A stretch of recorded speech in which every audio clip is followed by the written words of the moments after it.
بسم اللہ الرحمن الرحیم۔ دیکھتی آنکھوں اور سنتے کانوں کو ہمارا سلام پہنچے۔ بھارت کے پہلے وزیر اعظم جواہر لال نہرو کی بیٹی اندرا گاندھی بھارت کی وزیر اعظم بننے سے پہلے پورے ہندوستان کے نوجوانوں کی دلوں کی دھڑکن بن چکی تھیں۔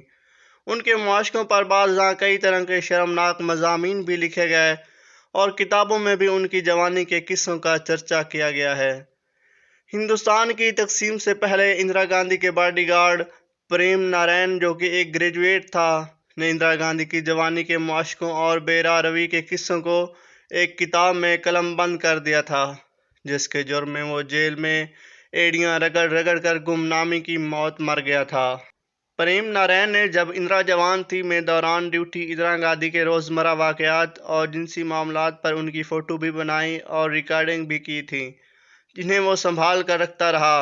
پریم نارائن کا دعویٰ تھا کہ اندرا گاندھی جنسی طور پر آوارہ مزاج تھی اور وہ خوبصورت مردوں سے تعلقات رکھتی تھی، خاص طور پر نوجوان اس کے حلقہ میں موجود رہتے تھے۔ وہ بیک وقت کئی مردوں سے تعلقات نبھاتی تھی، جبکہ تنہائی میسر نہ ہونے کے باوجود وہ اپنی ہوس پوری کرنے سے گریز نہیں کرتی تھی۔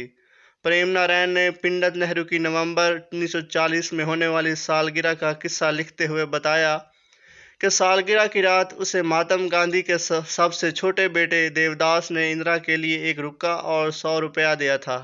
مہاتما گاندھی کا سب سے چھوٹا بیٹا دیوداس شادی شدہ تھا اور اس کی عمر اس وقت 40 سال تھی۔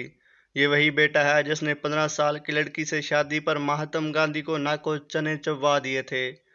پریم نارائن لکھتا ہے کہ وہ رکا لے کر اندرا نہرو کو ڈھونڈتا ہوا جب دوسری منزل پر پہنچا تو اندرا ایک مقامی تاجر راجہ افتخار علی خان کی کمر میں ہاتھ ڈالے مغربی موسیقی کی لے پر کمرے میں تھرک رہی تھی۔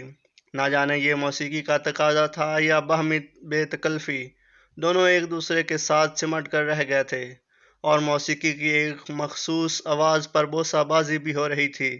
اندرا نے ایک نظر مجھے بھی دیکھا مگر محو رقص رہی۔ میں واپس بالکونی میں آ گیا اور رکا کھول کر پڑھنے لگا۔ لکھا تھا، ڈیئر اندرا، میں دائیں باغیچے میں کھڑا تمہارا انتظار کر رہا ہوں۔ سر میں درد محسوس کر رہا ہوں مگر الوداعی بوسہ لیے بغیر ٹلوں گا بھی نہیں۔ صرف تمہارا، دیوداس۔ میں مسکرا اٹھا اور حیران بھی تھا کہ اکیلی اندرا، اتنے چاہنے والے، بھگوان خیر کرے۔ رکا ختم کیا ہی تھا کہ موسیقی کی آواز ختم ہو گئی۔ میں دوبارہ برآمدے میں آیا تو راجہ صاحب اندرا کے شانوں پر ہاتھ رکھے کمرے سے باہر نکل رہے تھے۔ مجھے دیکھ کر راجہ صاحب نے اپنا ہاتھ اٹھا لیا اور اندرا سے اجازت لے کر نیچے اتر گئے۔ اندرا میری طرف بڑھی، کیا بات ہے؟ مسٹر دیوداس دائیں باغیچے میں تمہارا انتظار کر رہے ہیں۔ باغیچے میں کیوں؟ بھگوان جانے، میں نے مسکراتے ہوئے کہا۔ اندرا نہ جانے کیا بڑبڑائی، واپس ہو گئی اور سیڑھیاں اترنے لگی۔ میں دیوداس کے دیے ہوئے رکے کو اپنی جیب میں رکھتا ہوا واپس باغیچے میں آ گیا اور مہندی کے باڑ کے دوسری طرف دبے پاؤں چلتا ہوں دیوداس کی بالکل پشت پر پہنچ گیا۔ دیوداس کلو پیٹرا کے درخت سے ٹیک لگائے کھڑے تھے۔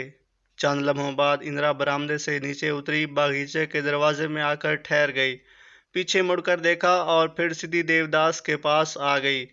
باغیچے کے اس کونے میں قدرے تاریکی تھی۔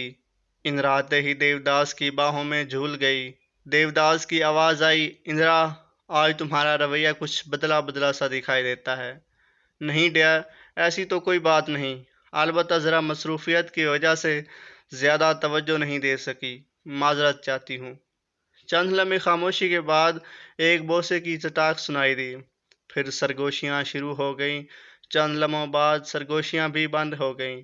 اندرا گاندھی کے باڈی گارڈ نے انکشاف کیا ہے کہ اندرا گاندھی نے اس رات دیوداس کے ساتھ انتہائی شرمناک حرکتیں کی، جس کا اس نے کتاب میں مفصل ذکر بھی کیا ہے کہ وہ کیسی حرکتیں کر رہی تھی۔